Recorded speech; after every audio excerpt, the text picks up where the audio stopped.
Assalamualaikum warahmatullahi wabarakatuh.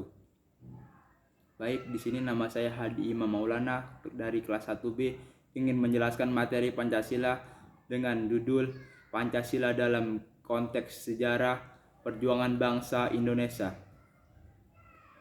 Pancasila sebagai dasar negara Republik Indonesia sebelum disahkan pada tanggal 18 Agustus 1945 oleh PPKI, nilai-nilai telah ada pada bangsa Indonesia sejak zaman dahulu kala. Sebelum bangsa Indonesia mendirikan negara Republik Indonesia, nilai-nilai tersebut berupa adat istiadat, kebudayaan, serta nilai-nilai religius. Nilai-nilai tersebut telah melekat dan teramankan oleh masyarakat ketika itu dalam kehidupan sehari-hari. Oleh sebab itu, maka kuasa materis dari Pancasila itu pada dasarnya adalah bangsa Indonesia itu sendiri. Nilai-nilai tersebut kemudian diangkat dan dirumuskan secara formal oleh pendiri negara untuk dijadikan sebagai dasar filsafat negara Indonesia.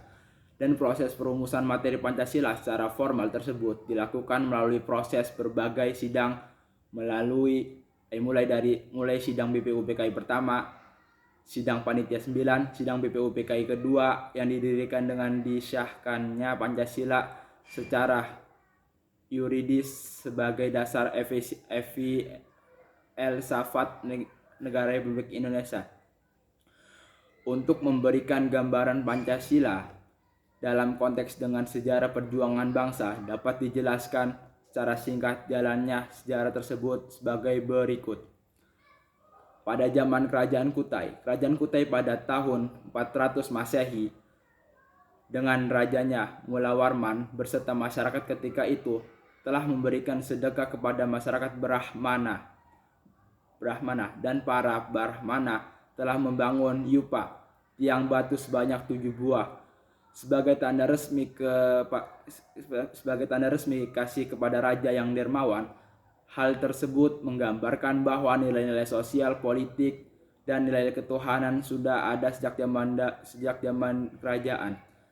Kedua, Kerajaan Sriwijaya. Kerajaan Sriwijaya muncul sebagai abad ke-7 di Sumatera dengan rajanya Wangsa Sayeledra. Pada zaman ini Kerajaan Sriwijaya merupakan kerajaan besar yang disegani di kawasan Asia Selatan. Salah satu kegiatan di bidang ekonomi yang dilakukan kerajaan ini antara lain adalah mempersatukan kegiatan perdagangan. Sementara dalam bidang politik pemerintahan terdapat pegawai yang mengurusi pajak, harta dan benda kekayaan kerajaan, para rohaniwan yang menjadi pengawas pembangunan gedung-gedung dan patung-patung suci. Sehingga pada waktu itu kerajaan dalam menjalankan sistem kenegaranya tidak dapat disimpankan dengan nilai-nilai ketuhanan. Di bidang agama dan kebudayaan dikembangkan dengan pendiri Universitas Agama Buddha yang sangat terkenal di negara di Asia, sehingga banyak musafir di negara lain misalkan dari Cina belajar di universitas tersebut. Di bidang kesejahteraan rakyat bersama dalam suatu negara bercermin pada dalam ungkap berupa yang berbunyi Marwat Vanuat Sriwijaya Sidhaitrat Hubiksa, yang artinya negara yang artinya cita-cita negara yang adil, dan makmur. Yang ketiga, zaman kerajaan sebelum Majapahit. Sebelum lahirnya kerajaan Majapahit, Jawa Tengah dan Jawa Timur telah munculnya beberapa kerajaan secara silih berganti. Misalnya pada abad ke-7 berdiri kerajaan Kalingga, pada abad ke-8 berdiri kerajaan Sanjaya yang ikut membantu membangun Candi Kalasa untuk Dewatara dan sebuah wihara untuk Pandeta Buddha di Jawa Tengah berasal dengan dinasti Sayeledra pada abad ke-7 dan abad ke-9. Pada abad ke-9 berdirinya kerajaan Isyana di Jawa Timur. Pada abad ke-10 berdirinya kerajaan Dharmawangsa di Jawa Timur. Pada abad 11. Berdirinya Kerajaan Alanggar Jawa Timur. Pada abad ke-12 berdirinya Kerajaan Singasara yang sangat erat hubungannya dengan berdirinya Kerajaan Majapahit lainnya. Yang keempat, Kerajaan Majapahit. Tahun 1993 sampai dengan 1520, Kerajaan Majapahit berdiri pada tahun 1993 dan mencapai masa kemasaannya pada saat Kerajaan Majapahit dipimpin oleh Raja Hayam Wuruk dan Mahapetihnya Gajah Mada, serta dibantu oleh Laksamana Nala. Nilai-nilai keagamaan ketika itu, agama yang dianut rakyat adalah agama Hindu dan Buddha. Keduanya dapat hidup berdampingan secara damai dalam suatu kerajaan Majapahit. Dari segi persatuan dan persatuan dapat dikaji dari Sumpah Palapa yang diucapkan oleh Pati Gajah Mada yang disampaikannya dalam Sindang Ratu dan Materi-materi di Paseban ke Prabu Majapahit pada tahun 1331. Demikian pula Belanda yang termasuk Indonesia sejak abad ke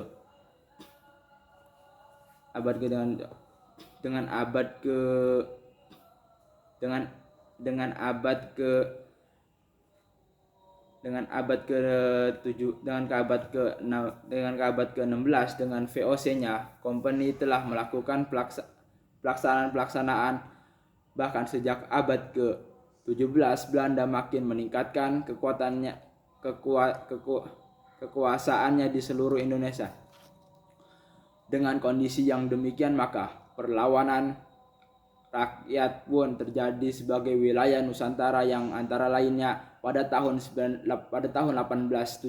di Maluku perlawanan dipimpin oleh pahlawan Patimura. Pada tahun 1997 di Palembang dipimpin oleh Bahrudin. Pada tahun 1821 sampai 1837 di Minangkabau oleh Imam Bonjol. Di Jawa Tengah tahun 1825 sampai 1830 dipimpin oleh Pangeran Diponegoro. Pada tahun 1860 di Aceh dipimpin oleh Teku Umar Teku Tiro Panglima Polim. Pada tahun 1894-1995 di Lombok dipimpin oleh anak Agung Made. Pada tahun 1900 di Tanah Batak dipimpin oleh Singsa Maharaja, dan lain-lain perlawanan rakyat di berbagai wilayah Nusantara. Yang keenam, kebangkitan nasional pada abad ke-20 dengan tumbuhnya kesadaran akan kekuatan dan kemampuan diri, terutama di wilayah dunia bagian timur. Maka di Indonesia pada tahun 1908 atau tepatnya pada tanggal 20 Mei 1908 telah lahirnya suatu gerakan kebangkitan nasional yang dipelopori oleh Dr. Wahidin Sudirohuso dengan Budi Utomonya. Gerakan ini akan merupakan awal menggerakkan nasional untuk mewujudkan suatu bangsa yang merdeka dan berkuasa. Yang ketujuh, zaman penjajahan Jepang. Fasis Jepang masuk ke Indonesia dengan propaganda dan tipu muslihat dengan mengangkatnya bahwa Jepang adalah pimpinan Asia.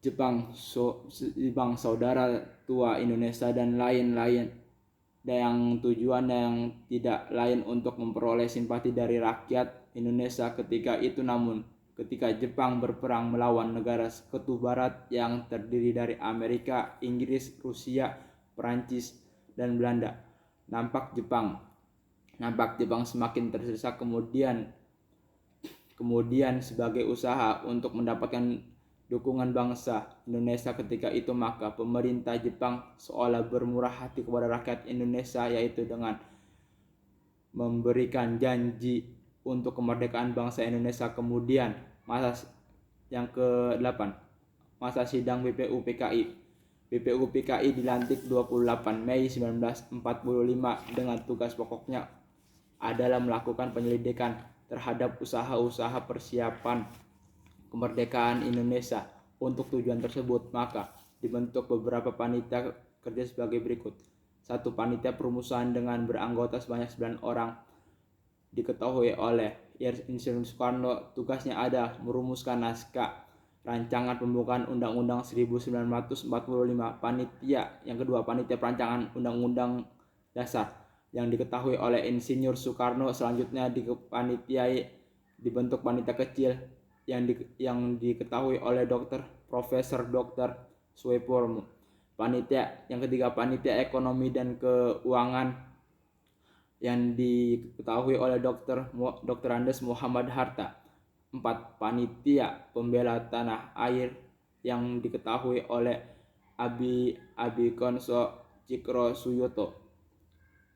Pada masa persidangan pertama, sidang pertama tanggal 29 Mei 1945, Ketua BPUPKI meminta kepada anggota peserta sidang untuk memberikan masukan-masukan di seputar dasar negara Indonesia ketika sudah merdeka.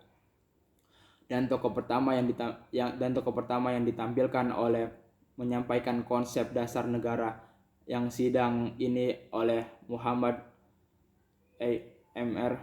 Yamin. Masa persidangan kedua. Pada masa persidangan kedua ini, pembahasan dipusatkan akan dirancang Undang-Undang Dasar beserta pembukaannya. Panitia perancangan Undang-Undang Dasar yang diketahui oleh Insinyur Soekarno menyetujui bahwa pembukaan undang-undang diambil dari Piagam Jakarta. Akhirnya pada tanggal 14 Juli 1945, Insinyur Soekarno-Hatta melaporkan hasil kerja Panitia Perancang Undang-Undang Dasar atau Proklamasi Kemerdekaan Indonesia dan sidang PPKI. Proklamasi Kemerdekaan pada tanggal 17 Agustus 1945. Kemudian pada tanggal 17 Agustus 1945, Jenderal Trajuti sekali lagi mengeluarkan pernyataan bahwa pemerintahan Jepang akan memberikan kemerdekaan pada bangsa Indonesia. Oleh sebab itu, pada tanggal 9 Agustus 1945, Insinyur Soekarno, Dr. Andes Muhammad Hatta, dan Rajiman 3. Sidang ketiga 20 Agustus 1945. 4. Sidang keempat tanggal 22 Agustus 1945. Kemerdekaan masa setelah proklamasi. Walaupun proklamasi kemerdekaan Indonesia telah dilaksanakan pada tanggal 17 Agustus 1945, namun bangsa Indonesia berhasil menghadapi problemnya, terutama yang berkaitan dengan kekuatan tentara sekutu, khususnya bangsa Belanda yang berupa ingin kembali kekuasaan di Indonesia. Negara dengan membentuk Negara Republik Indonesia Serikat, Dekret 5 Juli 1959, dalam rangka untuk menciptakan kestabilan di bidang politik, ekonomi, sosial, dan bidang pertahanan keamanan. Maka pada tahun 1955 telah dilaksanakan pemilihan umum, namun dalam kenyataannya harapan tersebut tidak pernah tercapai sesuai dengan keinginan masyarakat Indonesia ketika itu. Pada masa Orde Baru, dalam sejarah Indonesia, suatu tatanan masyarakat dan pemerintahan era meletusnya gerakan pemberontakan 30 September 1965 oleh PKI sampai dengan era dimulainya reformasi tahun 1998 disebut dengan Orde Baru. Sementara tatanan masyarakat dalam pemerintahan sebelumnya sehingga terjadinya G30 SPKI oleh Orde Lama. Sebagai akibat dari berbagai penyelewengan terhadap Pancasila dan Undang-Undang 1945 serta berbagai pemberontakan lainnya yang dilakukan oleh PKI pada masa Orde Lama, maka pada masa Orde Baru tuntunan utama masyarakat dan pemerintahan adalah Pancasila dan Undang-Undang Dasar 1945 dapat dilaksanakan secara murni dan konsekuen. Akhirnya sejak saat itu Orde Baru secara berunsur-unsur melaksanakan program-programnya dalam rangka untuk merealisasikan pembangunan nasional sebagai perwujudan dari pelaksanaan dan pengalaman Pancasila Pancasila dan Undang-Undang 1945 secara murni dan konsekuen. Masa reformasi. Sejak pemerintahan B.J. Habibie inilah yang mengatakan rakyat Indonesia untuk melakukan reformasi secara menyeluruh, terutama dalam pembentukan terhadap 5 buah undang-undang politik yang tetapkan pada tahun 1985, kemudian diikuti dengan formasi bidang ekonomi, terutama yang mengangkut perlindungan hukum, sehingga perlu diwujudkan dalam bentuk undang-undang anti monopoli, undang-undang persaingan sehat, undang-undang tentang kepelitihan, undang-undang tentang usaha kecil, undang-undang bank sentral, undang-undang perlindungan buruh dan lainnya sebagainya. Di samping reformasi di bidang tata kelola pemerintahan yang diwujudkan dalam berbagai perundang-undangan seperti tersebut di atas, diikuti pula dengan reformasi hukum beserta aparatnya secara reformasi dari berbagai instansi pemerintahan, bukan terhadap lembaga-lembaga tertinggi negara seperti DPR dan MPR, dan untuk maksud tersebut dilakukan pemilihan umum yang dipercepat, yang diawali dengan melaksanakan perubahan terhadap berbagai undang-undang yang terkait dengan itu sebagai benar-benar dapat mewujudkan iklim politik yang berdemokrasi sesuai dengan pasal 1 ayat 2 Undang-Undang 1945 yang menyatakan bahwa kedaulatan adalah berada di tangan masyarakat dan dilanjutkan sepenuhnya oleh Majelis Pemusyawaratan Rakyat MPR. Undang-undang tentang susunan dan kedudukan MPR, DPR dan DPRD. Undang-Undang Nomor 16/1965, Undang-Undang tentang Politik dan Golongan Karya, Undang-Undang Pemilihan Umum Nomor 16/1965. Sekian dari saya. Bila penjelasannya, mohon maaf bila banyak kesalahan, kurang lebih mohon maaf. Billahi taufiq wal hidayah. Wassalamualaikum warahmatullahi wabarakatuh.